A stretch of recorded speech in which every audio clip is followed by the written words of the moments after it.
శ్రీ గురు గణేశ మేధా దక్షిణామూర్తి సహిత శ్రీ బాలా త్రిపుర సుందరే నమః. అభిషేకం కార్యక్రమానికి స్వాగతం.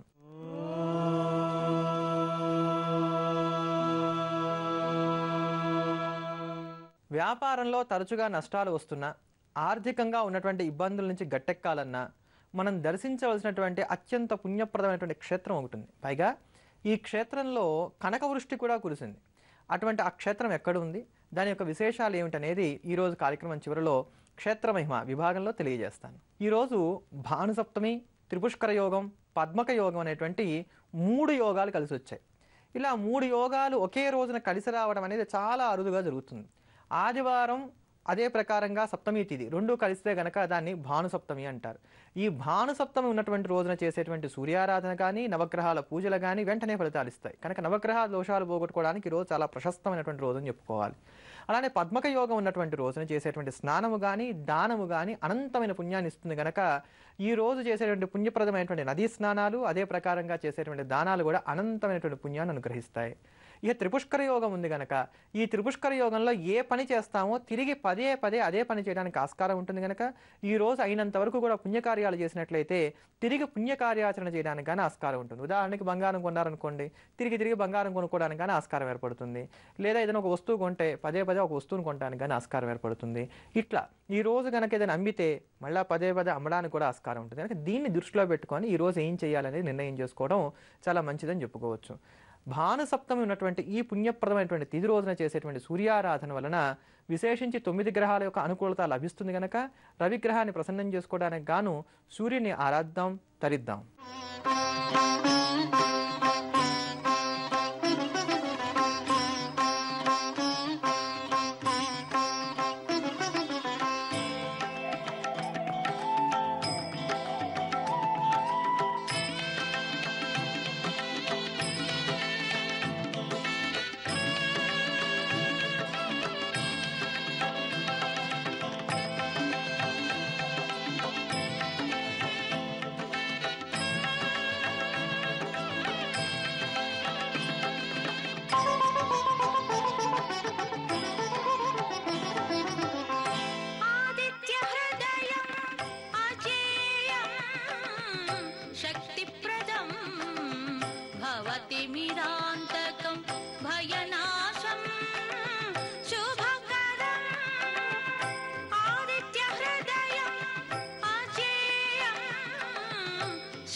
సుతునకు అన్ని వేళలా అడిగిన దొసగే అక్షయ పాత్రను అందించినావు.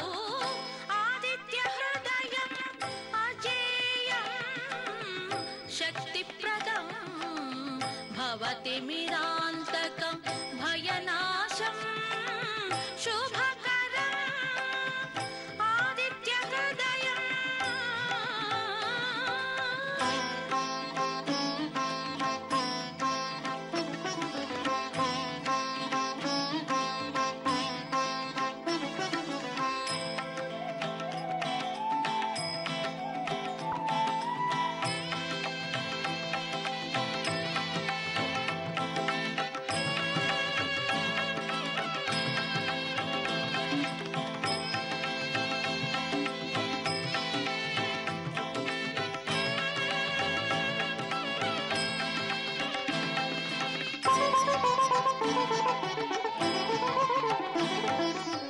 కృష్ణం వందే జగద్గురుం.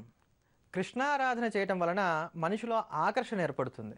చింతామణి బీజం లేక ఆకర్షణ బీజం, మన్మథ బీజం అనబడేటువంటిది ఏదైతే ఉందో అది కృష్ణ మంత్రంలో రహస్యంగా దాగి ఉంటుంది. అందుకని కేవలం కృష్ణనామాన్ని చెప్పినా చాలు ఆకర్షణ శక్తి చాలా ఉజ్వలంగా ప్రకాశిస్తుంది.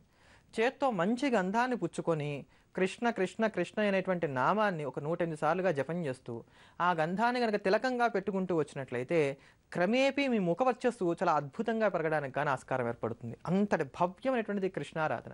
అందుకని ఆకర్షణకి అధిష్టాన దేవతగా కృష్ణుని చెప్తూ ఉంటాడు. అంతేగాక పాపనాశక దేవత. కృష్ణ అన్నంత మాత్రాన సమస్తమైనటువంటి పాపాలు కూడా నశించిపోతాయి అని. మన జీవనం ఎలా గడుపుకోవాలి, జీవనంలో ఎలా ఉత్తీర్ణులం కావాలి, మోక్షాన్ని ఎలా పొందాలి, ధర్మాన్ని ఎలా సముపార్జన చేసుకోవాలి, ఏ ప్రకారంగా సుఖాలను పొందాలి, ఇవన్నీ కూడా కృష్ణుడు మనకు ఆచరించి చూపించినటువంటి దైవం. అందుకనే కృష్ణనామాన్ని జపం చేసినా, నిత్యము కూడా కృష్ణుని స్తోత్రం చేసినా కూడా ఇవన్నీ క్రమేపీ పొందడానికి ఆస్కారం ఉంటుంది. కనుక భక్తితో శ్రద్ధతోటి కృష్ణ సంబంధమైనటువంటి స్తోత్రాన్ని శ్రవణం చేద్దాం. ఇందాక చెప్పుకున్నటువంటి ఫలితాలన్నింటినీ కూడా పొందుదాం.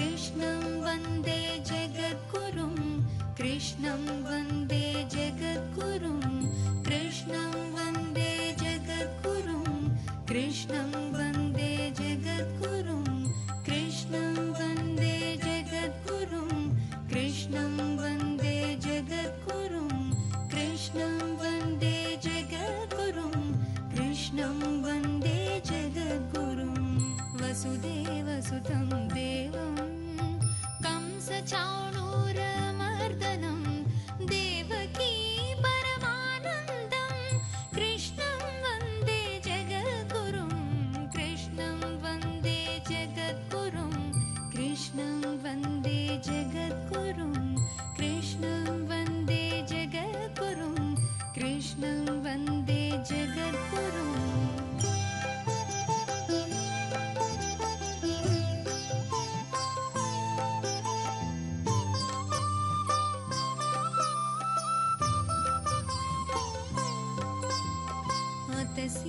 पुष्पसङ्कासं हारनूपुरशोभितं रत्नकङ्कणकेयूरं कृष्णं वन्दे जगद्गुरुं कृष्णं वन्दे जगद्गुरुं कृष्णं वन्दे जगद्गुरुं कृष्णं वन्दे जगद्गुरुं कृष्णं वन्दे जगद्गुरुं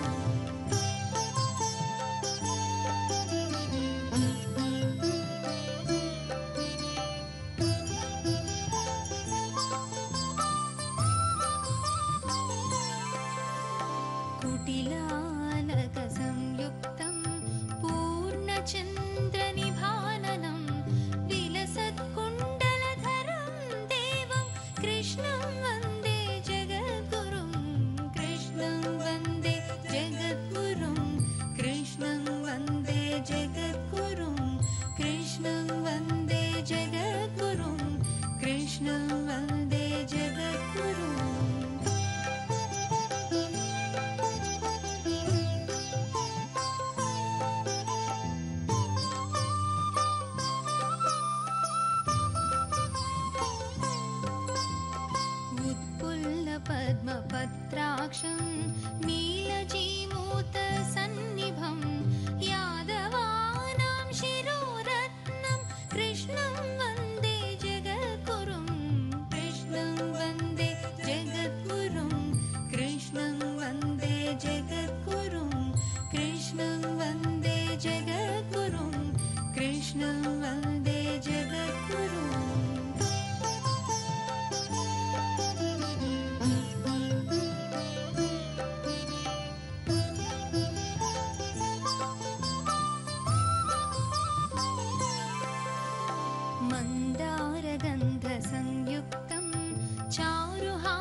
कृष्णं वन्दे जगद्गुरुं कृष्णं वन्दे जगद्गुरुं कृष्णं वन्दे जगद्गुरुं कृष्णं वन्दे जगद्गुरुं कृष्णं वन्दे जगद्गुरुं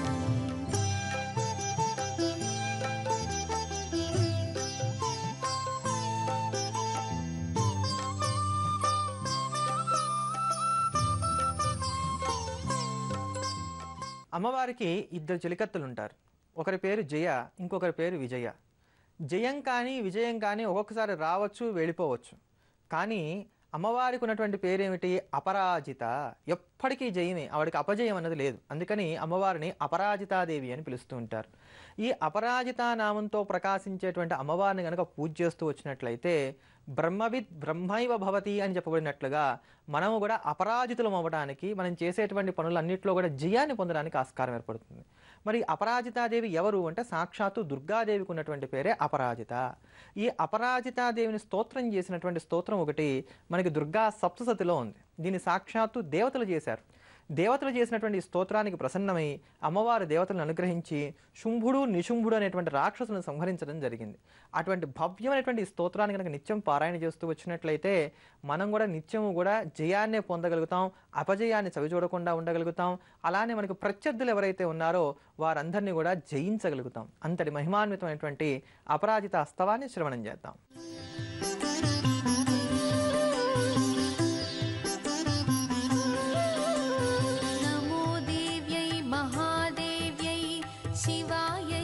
सततं नमः नमः प्रकृत्यै भद्रायै नियता प्रणता स्मतां रौद्रायै ते नमो नित्ये गौर्यै धात्रै नमो नमः ज्योत्स्नायै चन्द्ररूपिण्यै सुखायै सततं नमः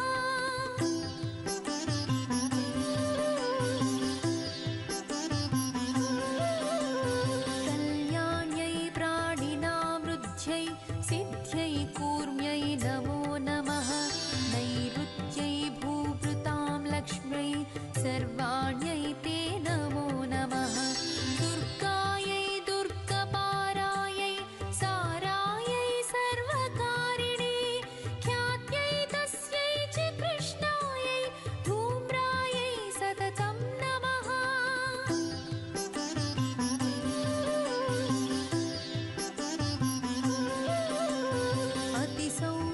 अतिरौद्रायै नमस्तस्यै नमो नमः नमो जगत्प्रतिष्ठायै देव्यै कृत्यै नमो नमः प्रथमं विष्णुमायेति द्वितीयं चेतना स्मृता बुद्धिर्निद्राक्षुधा छाया शक्तिसृष्णाष्टमी भवेत्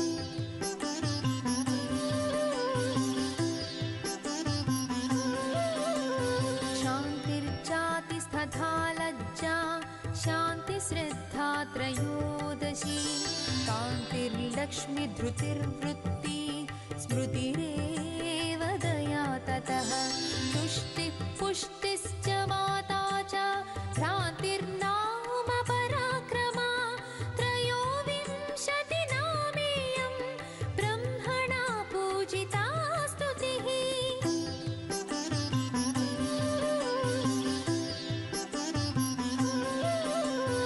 या देवी सर्वभूतेषु विष्णुमायेति शब्दिता नमस्तस्यै नमस्तस्यै नमस्तस्यै नमो नमः या देवी सर्वभूतेषु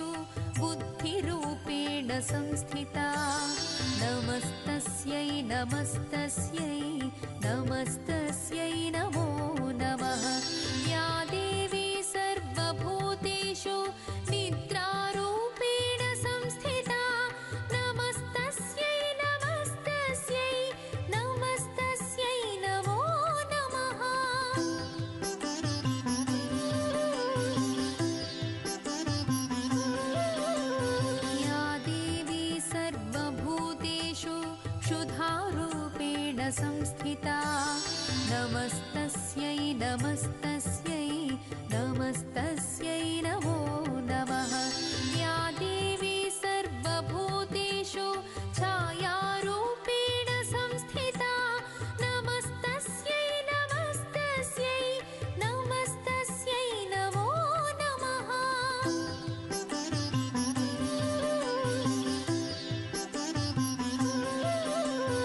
या देवी सर्वभूतेषु शक्तिरूपेण संस्थिता नमस्तस्यै नमस्तस्यै नमस्तस्यै नमो नमः వ్యాపారంలో వృద్ధి లేకపోయినా అదే ప్రకారంగా ఆర్థికంగా సమస్యలు వస్తున్నా కూడా మనం దర్శించవలసినటువంటి క్షేత్రం కొల్హాపుర మహాలక్ష్మి దేవాలయం. మహారాష్ట్రలో ఉన్నటువంటి ఈ కొల్హాపుర మహాలక్ష్మి దేవాలయం గురించి చాలామందికి తెలిసినదే. ఇది అద్భుతమైనటువంటి శక్తిపీఠం. అమ్మవారి యొక్క అష్టాదశ శక్తిపీఠాల్లో అత్యంత ముఖ్యమైనటువంటి స్థానం. ఈ క్షేత్రంలో స్తోత్రమాత్రం చేత అమ్మవారు ప్రసన్నత చెందుతుంటారు. అందుకనే ఒకానొకప్పుడు అగస్త్య మహర్షి ఇక్కడికి వచ్చి అమ్మవారిని ఉద్దేశించి స్తోత్రం చేశారు. ఇప్పటికీ కూడా అగస్త్యకృతమైనటువంటి ఆ స్తోత్రం లభిస్తూ ఉన్నది. ఆ స్తోత్రంతో అమ్మవారిని స్తోత్రం చేయగానే ఆ తల్లి ప్రసన్నత చెంది అగస్త్యుడు సంతోషపడేంతగా గొప్పదైనటువంటి బంగారు వర్షాన్ని కురిపించిందిట. ఆ కనకవృష్టి ఇక్కడ జరిగింది అని చెప్తారు. అలా కోరుకున్నదే తడవుగా వరాలు ఇచ్చేటువంటి తల్లిగా ఇక్కడ అమ్మవారు ప్రసిద్ధురాలు. అంతేగాక మహిషాసుర సంహారం అమ్మవారు చేసినటువంటి చోటు కూడా కొల్హాపుర క్షేత్రమే. అందుకనే ఇక్కడ ఉండేటువంటి మహాలక్ష్మి పై రెండు చేతుల్లో తామరూపులు పట్టుకొని పద్మాసనస్తే కనబడదు, చాలా చక్కటి ఉగ్ర రూపంతో కనబడుతూ ఉంటారు. పైగా ఈ మహాలక్ష్మి ఆద్యాది మహాలక్ష్మి, సృష్టి అంతటికి కూడా మూలమైనటువంటి మూల ప్రకృతి స్వరూపంగా ఇక్కడ అమ్మవారు కొలువై ఉంటారు. ఈ అమ్మవారిని ప్రసన్నం చేసుకోవడానికి చాలా చక్కటి ఉపాయం ఏమిటంటే శుక్రవారం నాడు చేసేటువంటి అభిషేకం. ఎటువంటి ఆర్థిక ఇబ్బందులు ఉన్నప్పటికీ కూడా అందులో నుంచి బయటపడడానికి గాను ఈ కొల్హాపుర మహాలక్ష్మికి చేసేటువంటి ఈ యొక్క శుక్రవార అభిషేకం చాలా భవ్యంగా ఉపయోగపడుతుందని చెప్పుకోవచ్చు. ఏదైనా సరే గురువారం నాటికల్లానే ఈ క్షేత్రానికి వెళ్ళి రాత్రి అక్కడ నిద్ర చేసి తెల్లవారుజామున చేసేటువంటి ఈ కొల్హాపుర మహాలక్ష్మి అమ్మవారి యొక్క అభిషేకాన్ని చేయించుకొని అమ్మవారి సన్నిధానంలో వారు ఇచ్చేటువంటి కొబ్బరికాయ, అమ్మవారి యొక్క వస్త్రశేషాలు ఇవన్నీ కూడా గ్రహించి ఇంటికి వచ్చిన తర్వాత ఇంట్లో దేవతార్చన దగ్గర ఒక పళ్ళెంలో ఈ ఎర్రటి వస్త్రాన్ని ఉంచి దాని మీద నిండుగా బియ్యం పోసి వారు ఇచ్చినటువంటి కొబ్బరికాయ పీచు కలిగినది ఏదైతే ఉందో దానికి ఉన్నటువంటి పీచును తీయకుండా అలానే నిటారుగా నిలబెట్టి ఉంచినట్లయితే కనుక క్రమేపీ ధనం వృద్ధి చెందుతుంది. మీకు వ్యాపారంలో వచ్చేటువంటి నష్టాలు ఏవైతే ఉన్నాయో అవి క్రమేపీ తగ్గుముఖం పడతాయి. రావలసినటువంటి బకాయిలు ఖచ్చితంగా ధర్మబద్ధంగా మీకు రావాల్సినవి ఏవైతే ఉన్నాయో అవన్నీ కూడా వసూళ్ళు అవుతాయని చెప్పుకోవచ్చు. మేము ఎంతో కాలంగా ఉద్యోగం చేస్తున్నాం, అయినా మాకు ఇంక్రిమెంట్స్ రావట్లేదు, మేము ఎంత కష్టపడ్డా కూడా మాకు ధనం వృద్ధి చెందట్లేదు అనుకునేటువంటి వారికి ఇది చాలా భవ్యంగా ఉపయోగపడుతుందని చెప్పుకోవచ్చు. ధనం చక్కగా వృద్ధి చెందుతుందని చెప్పుకోవచ్చు. ఇంకా కూడా ఈ రోజు కూడా ఈ యొక్క కొబ్బరికాయలు ఎలా ఉంచుకొని అగస్త్యుడు చెప్పినటువంటి ఆ లక్ష్మీ స్తోత్రాన్ని కూడా పారాయణ చేస్తూ వచ్చినట్లయితే నిజంగా మీ ఇంట్లో కనకవృష్టి కురుస్తుందనేది సందేహం లేకుండా చెప్పుకోదగినటువంటి అంశం అని చెప్పుకోవచ్చు. అంతటి మహత్తరమైనటువంటి కొల్హాపుర మహాలక్ష్మి యొక్క అనుగ్రహం చేత మనందరికీ కూడా మంచి ధనము, ధాన్యము, ఐశ్వర్యము కలగాలని చెప్పని ప్రార్థన చేస్తూ రేపు ఇదే సమయానికి అభిషేకం కార్యక్రమంలో తిరిగి కలుద్దాం. స్వస్తి. జ్యోతిర్వైద్య నిపుణులు తేజస్వి శర్మను సంప్రదించాల్సిన ఫోన్ నంబర్ 9391166344. Email tejasvi.astro@gmail.com.